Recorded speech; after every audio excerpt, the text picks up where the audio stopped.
रूस और यूक्रेन के बीच का विवाद कम होने का नाम नहीं ले रहा है। दोनों देश अब जंग की कगार पर खड़े हैं। भारत ने अपने आधिकारिक बयान में संयम बरतने की अपील की है और अपने नागरिकों को यूक्रेन से वापस भी बुला लिया है। दुनिया के सामने एक बार फिर सबसे बड़े युद्ध का संकट मंडरा रहा है। दोनों देशों के बीच आखिर विवाद की वजह क्या है? रूस और यूक्रेन के बीच आखिर झगड़ा किस बात का है? बीते एक महीने से रूस और यूक्रेन के बीच चल रहा विवाद अब गहराता जा रहा है। दोनों देशों के बीच युद्ध जैसी स्थिति बन गई है। आखिर वजह क्या है?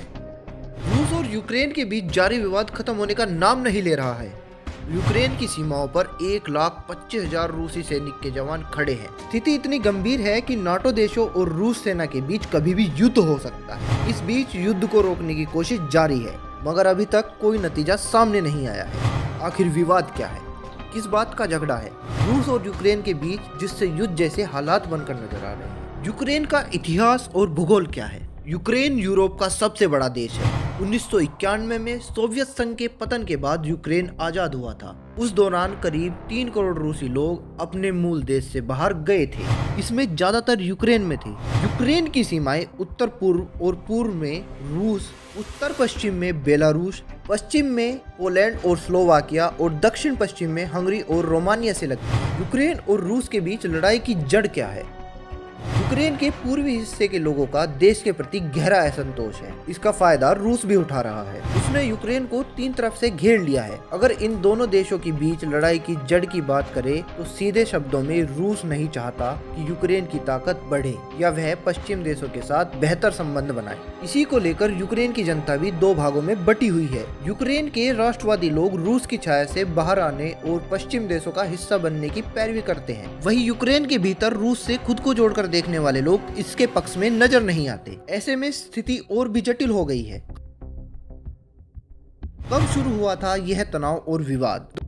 2014 में रूस ने यूक्रेन का हिस्सा रहे क्रीमिया पर नियंत्रण कर लिया था। क्रीमिया वह प्रायद्वीप है जिसे 1954 में सोवियत संघ ने यूक्रेन को तोहफे में दिया था। जब यूक्रेन सोवियत संघ से अलग हुआ तो कई बार क्रीमिया को लेकर दोनों देशों के बीच तनाव पैदा हुआ। इसी के बाद 2015 में फ्रांस और जर्मनी ने बेलारूस की राजधानी मिन्स्क से रूस और यूक्रेन के बीच शांति समझौता भी कराया। इसके बाद स्थिति शांतिपूर्ण हो गई थी। क्या चाहता है रूस? मौजूदा स्थिति क्या है?